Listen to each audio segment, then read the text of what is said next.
As a child, I was always full of energy, quite literally climbing up the walls of my door frames in my house, and my parents decided we needed to redirect that energy somewhere else. So they put me in a preschool gymnastics camp, just this one-day session, and the first thing my little 4-year-old brain did is I climbed a 15-foot rope all the way to the rafters, strictly against the rules. That's a hazard. You shouldn't do that.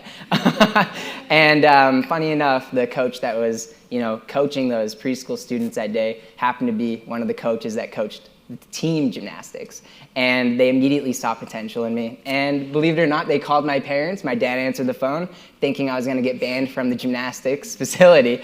They invited me to join the team. They said they saw potential in me, and they wanted me to join. So that's how I initially got started into gymnastics. And growing up, I immediately loved the sport. It is something that is physical, both physically and mentally. It is just a sport that does it all, really. And one of the events that, as a kid, I would have never imagined I would have specialized in it in the future, pommel horse. It is an unforgiving event. It is just like the balance beam on the woman's side, so unstable, and mentally it takes years and years of hard work to be able to become good at it. So I would have never imagined, especially because it wasn't my best event growing up. But I eventually grew to love that grind, just being able to see those marginal gains throughout the years of training. And I love to be able to look at the older guys in my gym and see that what I was doing was comparable to the guys 5 years ahead of me. And that's what really made me chase pommel horse. And before I knew it, I was in high school, and I learned there was NCAA opportunities. I could go to college to do gymnastics. And this one coach came up to me and said, I think you could be national champion on pommel horse one day. And it was the first time a coach had ever told me that they saw potential in my gymnastics. And I didn't even know that I was that good at pommel horse. Sure enough, a year later, I won the junior national title. And at that point, colleges reached out to me, asking if I was interested in their programs. And that's when I realized that pommel horse was the event I needed to specialize on. So that is how I got into pommel horse. Incredible. And you've been very open about your eye condition. Can you talk to us a little bit about how you've actually leveraged something that maybe some would view as an obstacle as to improve your performance? Yeah, absolutely. I love talking about my eye conditions. I have coloboma and strabismus, which means that I don't have depth perception, and I'm highly sensitive to light in general. So even at competitions, sometimes that can be overbearing for me. But those are all hurdles that I have overcome in the past and continue to overcome in my career. Growing up with these eye conditions means that I never quite had typical vision, so it's hard for me to relate to how my teammates have trained their gymnastics over time. But I found that on pommel horse especially, it's an event that I could use as an extension of my body. I basically don't rely on my vision whatsoever when I'm actually doing pommel horse. I'm relying on the feel, the rhythm of the event, and trusting my muscle memory and the work that I've put into it. And another thing is that at the Olympics, I actually went viral for tilting my head back and visualizing. That is something that I have really used to my advantage throughout my life, is visualization. I'm not just sitting there visualizing what it looks like. I'm mostly visualizing the feeling of the environment that I'm going to be in, whether that's putting myself in the nerves, getting my heart rate up. I'm also just visualizing exactly how it's going to feel in my hands. So that way, when I actually get up on the pommel horse, I can visualize what it's already gonna feel like. I've gone through those motions in my own head, so that way when I'm up there, I can trust what I've done in the past. And that ties in perfectly, I think, with my eye conditions, because that is how I've gotten good at pommel horse. I don't rely on my vision. I rely mostly on the feel, and that's something that a lot of gymnasts are actually doing wrong on pommel horse, is they try to look at everything they're doing. And that's something that from a young age I learned to overcome and not use that as my advantage, but instead use the feeling. So I turned essentially something that I could have used as an excuse my whole life into my biggest advantage. I'm so curious how you just thought about handling stress, what breathing techniques, you said visualization, but talk to us a little about managing the competition nerves at the highest level and still performing. I always like to tell people that stress is kind of like a muscle that you have to exercise. You want to put yourself in environments that are stressful and overcome them over time. You will get better and better at it. I'm sure that all of you will be in stressful environments in no time whatsoever, so I'm hoping that what I can say here is at least relatable in the slightest. But when I'm preparing for a competition, it's not just about the work that I put in beforehand. I do a lot of preparation, mock competitions, training, putting myself in that environment, but then at the competition is where things really matter. I will spend a lot of time visualizing, and there are videos of me where I'm literally not sitting down, I'm up there walking through my entire routine. Going through those motions is so important. In an environment that's really stressful, you want to control the controllables. That's one thing that I like to tell people. Part of that is understanding what it is to be nervous, what it is to have nerves and those jitters. Because psychologically speaking, that's the same thing as excitement. You get a heart rate that goes up, you get sweaty, you start tripping over your words. Those are all the same things that happens when you're excited. So if you can first of all shift your mindset from being nervous to being excited, that's number one. Number two is controlling those controllables. Visualize, prepare, and just accept that you're about to do this thing that is really scary. Part of that preparation is, of course, training, but it's also about getting in the right mindset. So for me, I'm always kind of the goofy guy. That's what I have found has helped me, mitigate and, help myself through stressful environments. I like to be goofy and get myself into that state where I'm not so nervous. I'm excited to go up there. So that way, when I actually get on the equipment, I can do the third thing, which is really important, which is staying present. When you're up on your apparatus or, presenting or doing a project, it's really important to stay present in the moment. I think that we can all think back to moments where we presented something and we black out and you're like, oh my God, did I sound good? Did I even say what I wanted to say?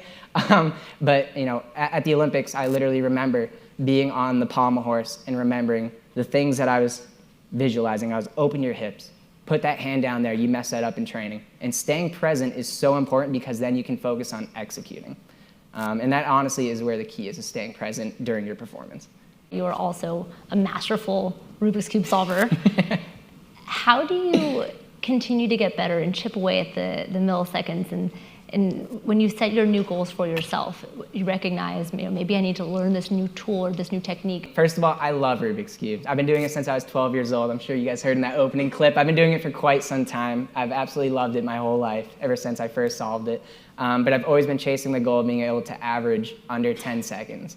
Always chasing that goal of beating my record. And apart from tens of thousands of solves that I've done throughout my life to chip away at that goal, I've also learned a lot of new techniques, a lot of new algorithms. And one thing about the Rubik's Cube is it is somewhat similar to the mindset that I have when I do pommel horse. Before a solve, I will sit there and I'll visualize the first 5 or 6 moves beforehand, 10 moves, whatever it is. I visualize it and I think about exactly how it's going to feel in my hands before I execute it. And then during the solve, I have to stay present. And that's one thing that I absolutely love about Rubik's Cubes is because it kind of trains you how to perform, because it's all about staying present in the moment, especially when you have this godlike scramble where you can kill this thing if you do the right things and you don't mess up. And it puts that pressure on you. And honestly, this is why I do Rubik's Cubes before competition, because it gets me into a flow state, being able to stay present during a performance. That way I can execute. And another thing about performing is the breathing. I cannot stress this enough. This all ties back to being able to control the controllables, and part of that is your heart rate. That is fully controllable. All you have to do is box breathing. Usually I do 5 seconds in, I hold it for 5, and then I let go for 5, and then I hold it for 5. And that is enough for you. You do that for a minute or two, and you'll take your heart rate from 120 all the way back down to normal. So when you, across all of your gymnastics and Rubik's Cube solving and Dancing with the Stars, you also majored in electrical engineering. So thinking through managing multiple top priorities or burning fires, how do you continue to strive and sort of strike that balance and push everything forward in a cohesive way? Yeah, no, I mean, it is a lot to juggle. Being a collegiate athlete was not easy for me whatsoever, especially because I was going after a difficult degree in electrical engineering. But honestly, the things that made me be able to be happy throughout the whole experience and be successful throughout the whole experience was the fact that I was able to lean on all of my hobbies together. I think that I go in the workout and I have a bad day, that could easily ruin my entire day if it was the only thing I had going in my life. If this one small part, this one turn that I took ruined my whole day, that's like a waste of a day. For me, I always recommend that people have other hobbies, have things to lean on that you can be happy throughout the day with, right? So like if I have a bad workout, I was able to go home and do homework and study something that I was super interested in. And through that, I was able to forget about that bad workout and also be able to progress in my degree. The same thing goes for like Rubik's Cubes or my other hobbies. Like whenever I fail in something, I can always have a backup plan to be able to lift myself back up. And I think that so long as you're keeping your mental health and you're staying healthy, like happy. If you're happy, you will be better in general at everything that you're doing. And that's kind of honestly how I got through NCAA, despite it being extremely difficult for me. I stayed happy throughout the process. I mitigated my tools and I mitigated my work appropriately so that way I could do it all in time, and I was able to get through it. I know in 2020 you were vying for the Olympic team and did not make it. However, 3 months later, you then became world champion on pommel horse. Talk to us about that comeback story. Yeah, failure is a common theme across my career.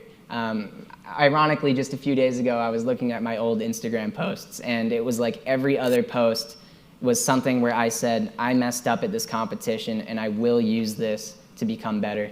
And failing to make the 2021 Olympic team was no different. My first day there, I was kind of considered the chip-in for making that Olympic team. There was a specialist spot, and at the time I was the best specialist in the country, but that first day of competition, I fell on my second skill.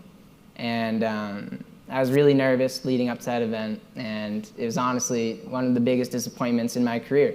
But when I fell, and I think this really speaks to how I deal with failure, I smiled.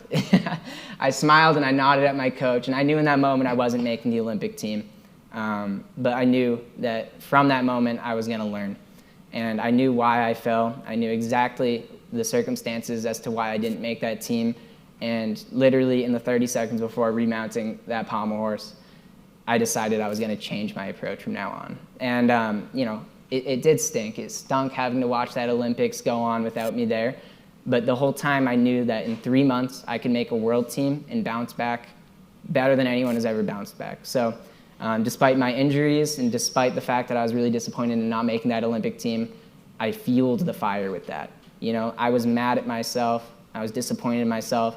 And I knew the things I needed to change in my workout, so I changed them. I started sleeping better. I started eating better. I stopped drinking in general. And before I knew it, the improvements were showing in my workouts. In fact, between the Olympics, me failing to make the Olympic team, and World Championships, I hit every single routine in that time. Every single one, except for one. I had a super bad fever, but that's besides the point. Yeah. When I got to the Olympic Games, or not the Olympics, when I got to World Championships, I was already in weird circumstances. I came later than everybody else. I was battling a sickness during COVID. Luckily, I didn't have COVID. But Team USA still trusted me. They said, we don't want to replace you. We think that even though you haven't done a routine in 2 weeks, you can still do a good job at World Championships. So feeling the trust from the country, they had my back. They trusted me despite the things that were going against me. And I wanted to do them a good job. And I prepared so well mentally and so well physically for that competition that when I went up to that pommel horse, it wasn't like that Olympic trials where I fell on the second skill. In fact, the second skill of my routine, I was more open and more dynamic than I'd ever swung in my life. And it was that change for me. That second skill of my routine that made me a world champion.